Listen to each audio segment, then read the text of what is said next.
What do you think then the potential is for local place plans to make an impact on the local development plan, and that local development plan being the plan which sets out the ambitions for changes to infrastructure within a particular community, and spatial elements within a particular community. How are we positive about the impact that a local place plan can actually have on that quite high level development plan? Wow, that's another good question. And the point that we're in uncharted territory is really important because really nobody knows yet.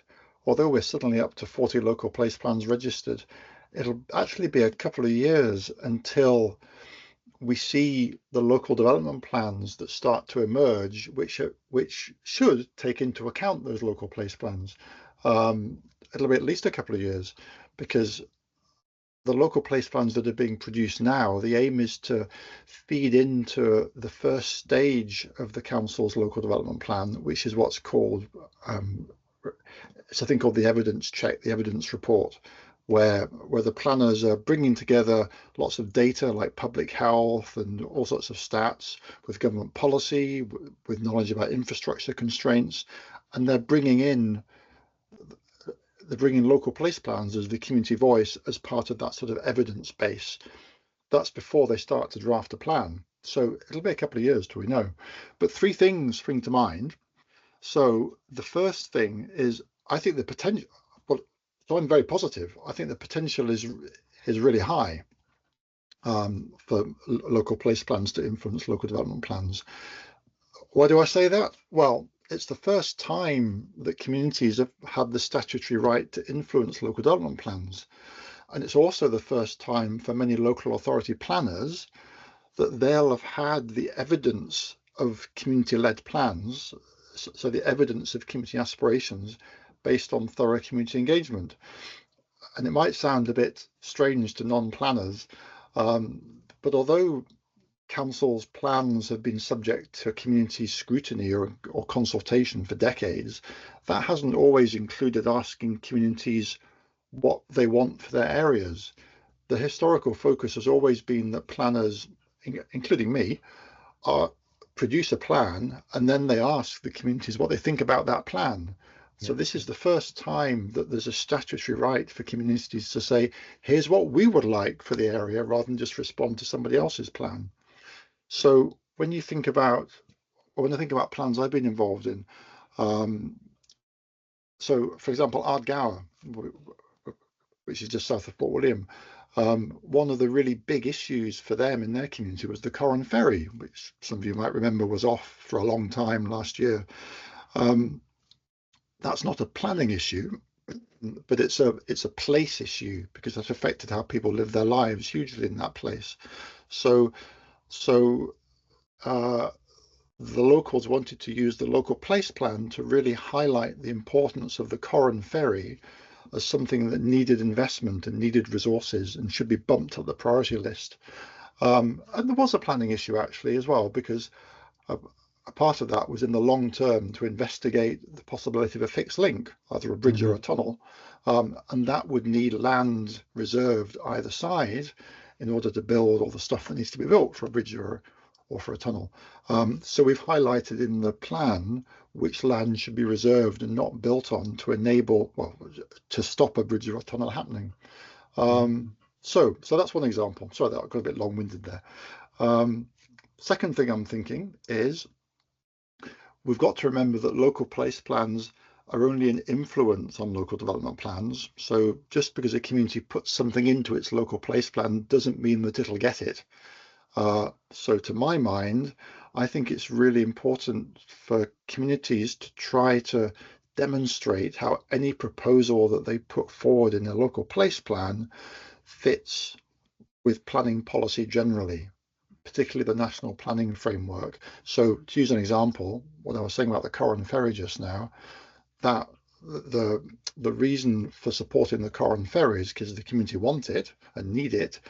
but we frame it in the local place plan as being, it ticks all these government boxes as well about climate change and accessibility and local living and these other buzzwords that are in national planning framework. So that, I think that's quite an important thing to think about. And the last thing I was going to briefly say was about, there's also the possibility, as well as local place plans informing planning policy, which is really how planning applications will be determined in the future, there's also the possibility of local place plans being used to as a material consideration, as Beth was saying earlier, in assessing current planning applications without waiting for a new local development plan. And I was really heartened, Stratherick and Foyers, when they had their local place plan registered last year, Highland Council said in their registration letter that the planners who assess planning applications will be asked to consider the catalogue of registered local place plans in the same way that other policy and area-specific planning guidance is used when they consider planning applications. So that's a really positive thing, that a community doesn't have to wait until the next local development plan for the local place plan to be being used. It could be used straight away. So those are a few thoughts. Hope it wasn't too technical. Beth, have you got anything to add from your perspective? Yeah, thanks, Nick. That's really encouraging to hear some examples of how they've actually there's an intention at least to have regard to local place plans in planning decisions, and it gives it a more immediacy than sort of having to wait for the next local development plan. And you know, especially because, as we've mentioned, we're in uncharted territory and we still don't really know how a local place plan might be able to make a case to amend an existing local development plan, for example, because I understand under the new planning legislation they're going to be 10-year plans rather than 5-year plans. So you would hope there'd be some adaptability along the way, but we just really don't know. You know, I think that uncertainty makes it quite difficult for communities to decide whether it's worth them going ahead with it in the first place, I think, and you know, whether they're going to basically trust the invitation from their local authority to register one, that it will have any kind of effect and it's worth them going to the trouble of doing that. I think it is a real culture change, as you were saying, and Nick, and how things are done in terms of communities being able to put forward their ideas rather than just being asked to comment on a plan which is already there. I think what is encouraging to me is that place principle, which is sort of woven throughout the national planning framework and throughout the planning policy, that that there is an intention for planning to be more joined up and more community led. So that is encouraging, but I think what is urgently needed is more resourcing, not just for the plans which communities might put forward, but for in terms of projects. You know, there's a lot of funding around for projects, but there isn't a lot of funding around for the actual process of developing a local place plan, which can take quite a long time and takes a lot of community resource in terms of time and energy and focus. And you know, I think without that resourcing, there's a concern that, are you going to be able to make that robust enough case? So is a community going to be able to decide whether they're sort of frame their local place plan in a way which aligns with the national planning framework? I mean, as the three of us have been looking at this for a long time, you know, it takes time to get your head around all these plans. I know that's a lot to ask for potentially a group of volunteers who've never even heard of the national planning framework before.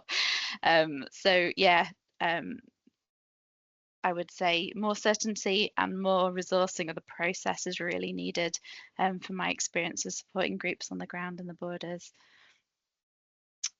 Have you I got would, anything to add, Paul? Yeah. yeah, but echoing some of your points again, I think you hit the nail on the head about culture change, which I think is really important, because I know it's a kind of a buzzword sometimes, but it is a change in the culture for planners in a sense, because it could mean real involvement of communities in terms of their decisions. And so for me, I've got the theme of accountability and transparency, and thinking that surely this might help communities to ask the question of planners of why they made that decision. Did they think about the local place plan? How was that taken into account? And you know, there's some accountability and hopefully transparency around about that. But equally, there's a commitment from the community themselves to carry out a good quality community engagement process, and to demonstrate that, not just carry it out and do it in good faith, but to demonstrate that that it's not just a minority view, or there's a wee clique of people in the community who want to get together to how are we going to use a spatial element, or how's our place going to be affected. You know, I've got a pet project. They on the community side, they need to demonstrate that they have conducted a good quality engagement process. They've thought about who are the less heard voices. They've got them involved in the discussions of the development of the community action plan itself, say for example, and not just know that they've done it, but demonstrate it, to say to planners, you know, this in our community of 10,000 people, we had 4,000 people respond to our community engagement exercise itself, whether it was online, whether it was face-to-face meetings, or you know, turning up at events and filling in questionnaires. So there's a responsibility on the communities themselves to demonstrate that this is the priorities of their whole community. We are agreed on what the action plan looks like, and this local place plan elements of that action plan. So accountability on both sides and transparency on both sides for both the planners and the community. And again, I wouldn't be doing my job within SADC if I didn't mention the national standards for community engagement. There are a set of 7 standards which are good practice elements, and I would urge anyone who's thinking about doing either an action plan or a local place plan itself to have a look at the easy to understand information about what good quality community engagement looks like. You know, and done well, it makes a very compelling case when you're presenting it to statutory partners. Yeah, that's a really strong evidence base, that if you've got that, you know, I think in your local place plan, if you can set out the evidence of how you've done your community engagement, you know, and you know, we would really recommend as well using the place standard tool, because that has been developed and is also actually referred to in the national planning framework. So that's been developed for you to, as a sort of, make sure you've covered all of the aspects of what makes a place a good place to live in, and so by using that in a way, you're already showing some alignment with the national planning frameworks. I think that can sort of be part of the evidence base for your community engagement as well.